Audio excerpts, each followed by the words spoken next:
अगला सेशन हमारा है सुप्रीम कोर्ट रेजेस होप।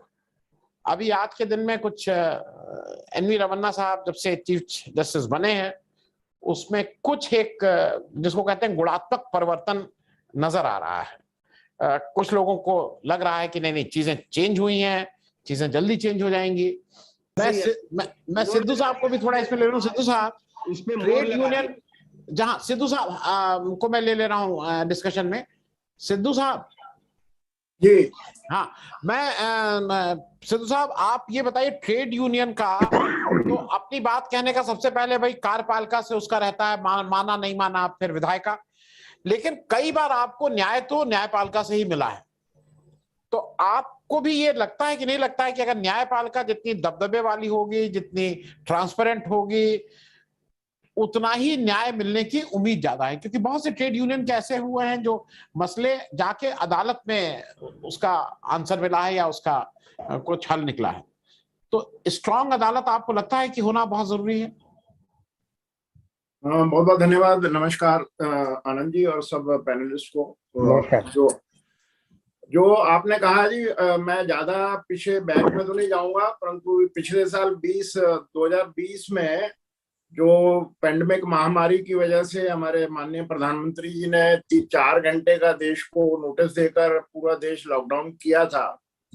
उस पे ना तो किसी की कोई सलाह मानी। मैंने सेम डे 24 को ही रात को प्रधानमंत्री को मैसेज मेल पे भेज दिया था कि जो हमारे इनफॉर्मल वर्कर हैं, जो अनऑर्गेनाइज सेक्टर में काम करते हैं, वो करोड़ों की तादाद में है, 40 करोड़ के करीब है इनफॉर्मल वर्कर।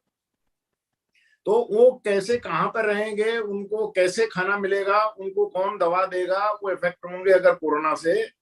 तो इसके ऊपर कोई हमारे से जो हम सलाह दे रहे, मैंने सलाह दी थी कि दिल्ली में जितने स्लम्स हैं उसमें जिस तरीके से इन्होंने कहा था कि सोशल डिस्टेंस होना चाहिए, सोशल डिस्टेंस में 6 गज की दूरी जो बता रहे थे, तो मैंने लिखा था अपनी चिट्ठी में प्रधानमंत्री जी को कि एक झुग्गी में 4-4, 5-5 मजदूर रहते हैं और वो अगर अपना एक टर्न भी लेते हैं तो दूसरे के साथ टच होते हैं, और पानी वो हैंडपंप का पीते हैं, जो सारा गंदा पानी जमीन में जाता है उसी हैंडपंप से पानी पीते हैं। तो वो कैसे सोशल डिस्टेंसिंग करेंगे? और सोशल डिस्टेंसिंग का भी कोई लॉजिक समझ में नहीं आया कि एक सामाजिक दूरी जो है वो कैसे बनाई जाए। उसमें बजाय ह्यूमन डिस्टेंस के बजाय उन्होंने सोशल डिस्टेंस बोल दिया, और कहते चले आ रहे हैं, सभी बोल रहे हैं उस चीज को। और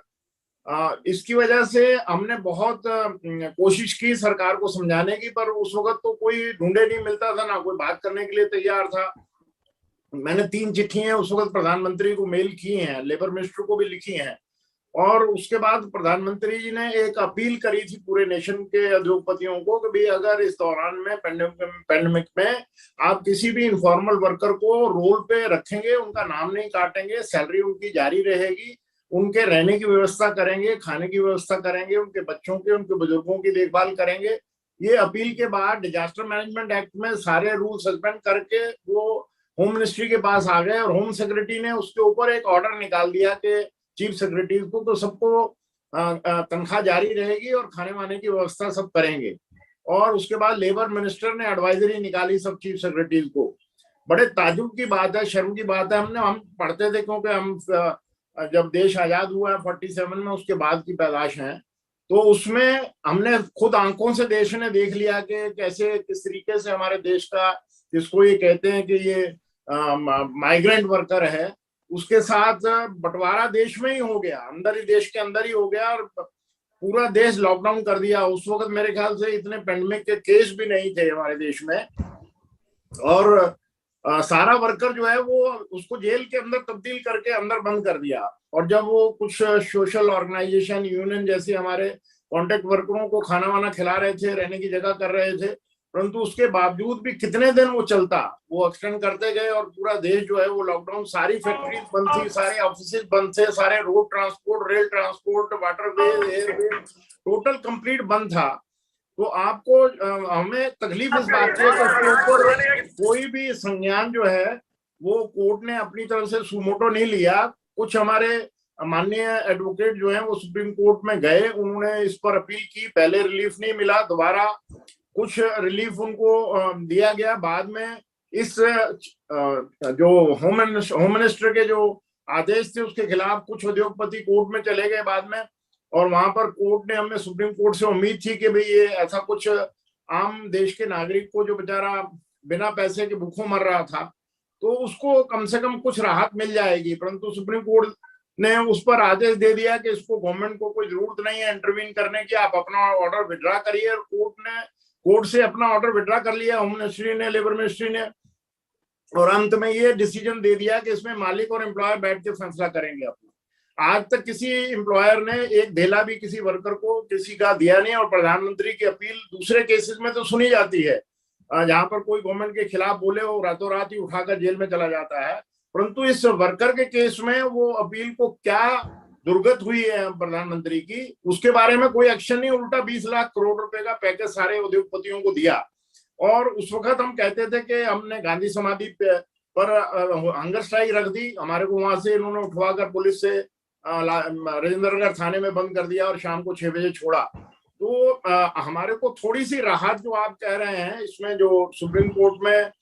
अभी मिली है, पहले तो नहीं मिली थी, फिर दोबारा कुछ सम्मानित एडवोकेट लगे रहे उस मामले में कि भाई आप जब लोगों ने देखा कि पैदल चल रहे हैं वर्कर, रास्ते में पैरों में छाले पड़ गए, खून निकल रहा है और पुलिस मार रही है उनको, जिस तरीके से वो क्रिमिनल है अपने देश में, आजाद देश में, और ट्रैक के ऊपर अगर वो बेचारे डर के जाने लगे रेलवे के, तो जब थक गए सो गए तो उनको गाड़ियों ने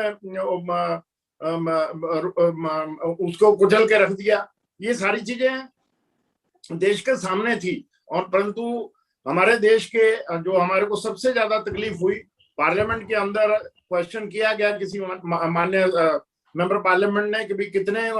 वर्कर जो है माइग्रेंट वर्कर इस कोविड में मरे हैं, और उस पर उन्होंने उसका जवाब दे दिया कि हमारे पास इसकी कोई जानकारी नहीं है। और फिर उसके बाद तो ये जो हॉस्पिटलों में गैस की वजह से मरे थे, गैस की कमी होने की वजह से, गंगाराम जैसा हॉस्पिटल, हमारे गोल्डन जयपुर जैसा हॉस्पिटल, बत्रा जैसा हॉस्पिटल, दुनिया देख रही थी टीवी पे कि किस तरीके से लोग बाग पटरियों पे ऑक्सीजन ना मिलने की वजह से दम तोड़ रहे थे। उस पर भी कोई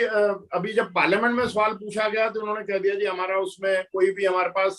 इसका डाटाबेस नहीं है। परंतु अभी जस्टिस रमन्ना जी ने जो ज्वाइन किया है, मैं जो माननीय अरोड़ा जी बोल रहे हैं उनसे मैं सहमत हूं, मैं उस पर कोई डिस्प्यूट नहीं करना चाहता। उन्होंने अपने एक्सपीरियंस के हिसाब से कहा क्योंकि वो सम्मानित बहुत अच्छे एडवोकेट हैं। मैं ये कह रहा हूं कि हम ये कह रहे थे कि इस पेंडेमिक में इतने वर्कर, 40 करोड़ वर्करों की नौकरी गई, ना कोई प्राइम मिनिस्टर सुन रहा था, ना कोई लेबर मिनिस्टर सुन रहा था, परंतु अभी जब कोर्ट में इसके ऊपर सुनवाई हुई और उन्होंने कहा कि इसका डाटाबेस पेश करो, तो तब जाकर सुप्रीम कोर्ट ने फाइनल ऑर्डर दे दिया कि कट ऑफ डेट दे दी इसके, इस तक आप अपना डाटाबेस पेश करिए। अब कल जो है लेबर मिनिस्टर ने बहुत बड़ा पंपन शो करके उसको प्रेस कॉन्फ्रेंस बड़ी जबरदस्त करके कहा कि हम जो है अनऑर्गेनाइज वर्कर को जो है उसका डाटाबेस बना रहे हैं, और उसमें वो कहते हैं कि 38 करोड़ वर्कर हैं। वो झूठ है, उनकी फिगर 38 करोड़ नहीं है, मेरे हिसाब से ये 50 करोड़ के करीब है। परंतु अब जाकर पूरी की पूरी मशीनरी, क्योंकि उसमें न्यायपालिका और चीफ जस्टिस खुद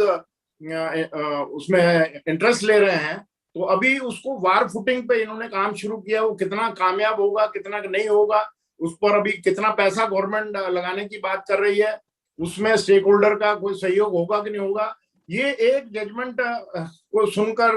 वर्कर साइड से as a trade union leader हमारे को थोड़ी सी राहत मिली है कि जो इन्फॉर्मल वर्कर, जिसको हम देश का निर्माणकर्ता कहते हैं, जो अपने खून और पसीने से पूंजी के बराबर देश के निर्माण में योगदान देता है, उसके ऊपर जिस तरीके से आजाद देश में इस पेंडेमिक के अंदर उसमें जिन जिन की गलतियां हुई हैं, उसको कभी मेरे ख्याल से कोर्ट के संज्ञान में अपने आप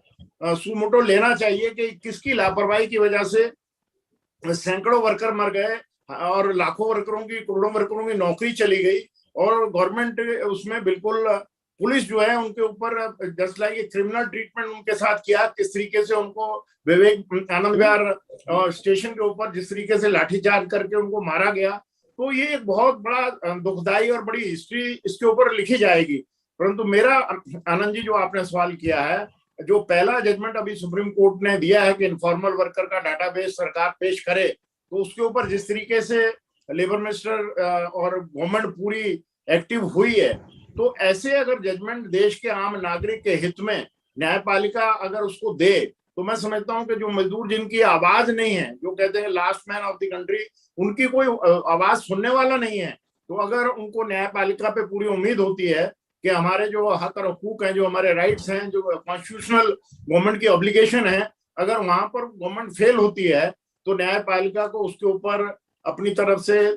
दखल करके और लोगों को न्याय दिलाना चाहिए, मेरा ये मानना है। सिद्धू साहब, मैं आपके पास फिर से आ रहा हूँ। एक मामला और है जिसमें, क्योंकि आप इसको माइग्रेंट लेबर और ये सब वॉच कर रहे हैं, एक कॉम्पनसेशन का मामला आया था, और उस कॉम्पनसेशन के मामले में अगर आपको याद हो, ND national disaster management act के तहत कुछ पैसा देना था। एक बार केंद्र सरकार की तरफ से ऑर्डर भी निकल गया 4 लाख रुपए की बात, फिर उसको ऑर्डर विड्रॉ कर लिया गया। उस पर भी सुप्रीम कोर्ट इंटरवीन किया था और उसने कहा था नहीं नहीं, पैसा तो देना ही होगा। और उस पे कहाँ मामला पहुंचा है, कुछ उस पे आपको लेटेस्ट पता है?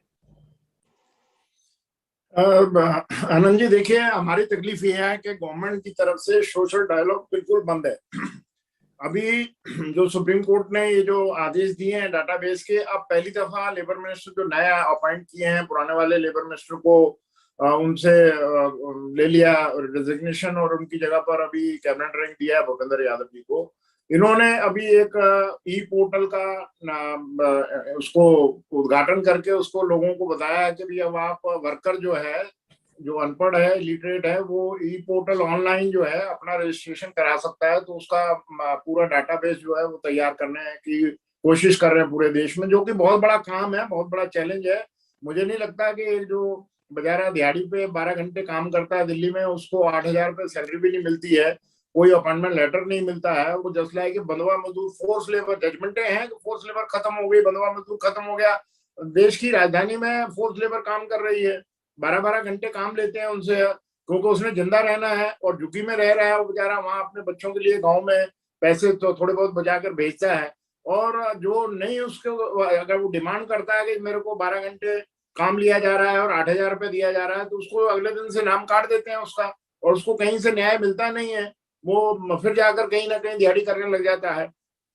तो इसके ऊपर माननीय न्यायालयों ने जो आदेश दिए हैं किसी देश के आम नागरिक के हित में, उसके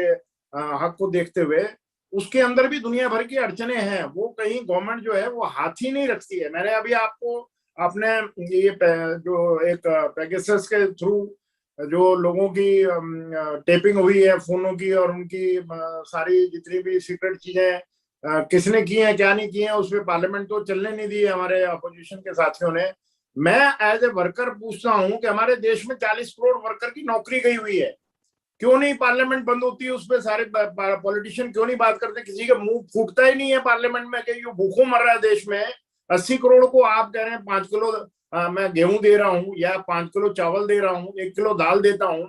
उसके ऊपर सारे राजनीतिक दल जो है वो हाथ मिलाए बैठे हुए हैं यहाँ पर। अब ये ठीक है, ये बहुत बड़ा इंपॉर्टेंट इशू है कि किसी की अगर फोन की या उसकी कोई जासूसी कर रहा है, उस पर बात करिए, परंतु इस देश का पार्लियामेंट चलने नहीं दिया। और जो आम, मैं कहता हूँ 40 करोड़ वर्कर जो देश का निर्माण करता है, वो सड़क पे बैठा है, झुग्गी में बैठा है, उसके बच्चे भूखे मर रहे हैं। वो पढ़ाई से उसके बच्चे जो है स्कूलों से निकाल दिए गए, नाम काट दिए गए उनके, मकान मालिक उनको मकान का किराया नहीं दे रहे, सड़क पे निकाल के फेंक दिया। इसके लिए कोई पार्लियामेंट के अंदर बहस ही नहीं होती है। ये किसान हमारे बॉर्डर पर बैठे हैं, 1 साल से ज्यादा हो गया है, और उनके 500 से ज्यादा किसान मर गए उसके अंदर। उन्होंने सर्दी देखी है हमारे देश की, माइनस टेम्परेचर, बारिश देख ली, गर्मी देख ली हमारी 44 डिग्री टेम्परेचर। और पार्लियामेंट के ऊपर इन इश्यूज पर जो नागरिक के हकों का हनन हो रहा है, इसके ऊपर कोई पार्लियामेंट का कोई राजनीतिक जो पार्टी है वो मुंह खोलती, निकालती नहीं है आवाज जो है। और इसके ऊपर पूरा पार्लियामेंट बंद हुआ है तो ठीक है, उन्होंने यूनिटी की है, क्योंकि उसमें काफी महत्वपूर्ण आदमियों के जो फोन जो है वो टेप हुए हैं, उनकी जासूसी हुई है। परंतु ये जो इश्यूज मैं समझता हूं कि आम देश के नागरिक के नाते जो देश के चुनी हुई सरकार का कर्तव्य बनता है, जो हमारे कॉन्स्टिट्यूशन में लिखा है, राइट टू वर्क, जो ठीक है प्रिंसिपल डायरेक्टिव में है, फंडामेंटल राइट नहीं है, तो क्या सरकार जो अपने मैनिफेस्टो में लिखती है कि अगर हम पावर में आएंगे 2 हाथ को काम देंगे, हर सिर को छप्पर देंगे, पक्का मकान देंगे बनाकर, पानी उसको 24 घंटे मिलेगा, बिजली उसको 24 घंटे मिलेगी, सड़कें अच्छी बना दे जाएंगे, सैनिटेशन सारा ध्यान रखा जाएगा, फॉरेन लेवल पर यूएन असेंबली में कमिटमेंट है कि 2030 तक जो है हमारे देश से गरीबी को खत्म कर देंगे, जमीन से चाइल्ड लेबर खत्म हो जाएगी हमारे देश के अंदर से, हर एक नागरिक को डिसेंट वर्क मिल जाएगा। ये जो कमिटमेंटें करके आते हैं, इनके ऊपर बड़ा दुख है कि पार्लियामेंट के अंदर किसी भी राजनीतिक पार्टी का कोई भी मेंबर पार्लियामेंट जो है, चाहे लोकसभा हो या राज्यसभा हो, वो मुंह ही नहीं खोलता है। बाकी दूसरे इश्यूज पर वो पार्लियामेंट चलने नहीं देते हैं, क्योंकि उनका अपना उसमें ज्यादा वो समझते हैं कि ये चीज ज्यादा इंपॉर्टेंट है, इसलिए हमने इसको रेज की है। तो मैं सिर्फ आपको ये कहना चाहता हूँ जी, आदेश पारित हो जाना ठीक है, परंतु उसमें जो उसको लागू नहीं कर रहा है उसको क्यों नहीं टेकअप किया जाना चाहिए। ये जो अभी पेंडेमिक के अंदर हमारे देश के नागरिकों को जिस तरीके से बंदी बनाकर मारा गया है, उनका मर्डर हुआ है, मैं कहता हूँ कत्ल किया गया है सरकार की फेलियर से, क्यों नहीं उसके ऊपर संज्ञान लिया जाता कोर्ट में, क्यों नहीं उनके खिलाफ FIR होती है। परंतु इन चीजों पर जो आम देश के नागरिक का संवैधानिक जो हक है, जो उनके फंडामेंटल राइट है, उनका हनन हो रहा है, और उसके ऊपर गवर्नमेंट भी चुप है और सारी जो अपोजिशन की पार्टियां वो भी चुप है। पार्लियामेंट को अंदर कभी उन्होंने रोका नहीं, मैंने नहीं देखा कि किसी, अभी जो 40 करोड़ वर्कर का नाम काट दिया, उनका वेतन उनको नहीं दिया, उनके मकान मालिकों ने निकाल कर बाहर फेंक दिया, झुग्गियों के अंदर भी सब उनको पानी बंद हो गया, बिजली बंद हो गई, और वो देश के अंदर ही हमारे जो है रिफ्यूजी हो गए, वो रिफ्यूजी की जिंदगी अभी तक भी जी रहे हैं। परंतु इसके ऊपर पार्लियामेंट के अंदर कभी कोई पार्लियामेंट रुकी नहीं, मैंने नहीं देखा कि पार्लियामेंट को किसी MP ने वहां पर ये टेबल पे चढ़ के रोक दिया हो पार्लियामेंट को। तो ये मेरा आपसे कहना है कि जो आदेश होते हैं उसमें मैंने तो ये देखा है कि वर्कर अगर मालिक के खिलाफ किसी कोर्ट में गया है और कोर्ट ने जजमेंट दे दिया कि इसको आप सैलरी दीजिए, वो मालिक अगले हायर कोर्ट में चला जाता है, और वर्कर के पास ना कोई एडवोकेट एंगेज कर सकता है क्योंकि उनकी फीस ही नहीं दे सकते हैं वो, जिस तरीके की उनकी फीस है। और फिर उसके बाद अगर वो हाई कोर्ट में किसी से कर्जा लेके चला भी जाए, वो उससे अगले कोर्ट में चला जाता है मालिक, तब तक वो वर्कर बेचारा मर ही जाता है, उसके केस ही सब खत्म हो जाते हैं। तो ऐसे बहुत तरीके की, क्योंकि हम वर्कर के बीच में उनकी यूनियन चलाते हैं, हमने 40-45 साल ये सारी चीजों के खिलाफ आवाज उठाई है, उसका भुगतान भी किया है, और जेल भी गए हैं, नौकरी से भी निकाल दिए गए हैं। तो इनके ऊपर मेरा अपना एक्सपीरियंस ये है कि हमारे देश के अंदर ना तो पार्लियामेंट के अंदर आम नागरिक की बात को उठाया जाता है, ना ये हमारे को कहीं से न्याय इसके बारे में मिलता है।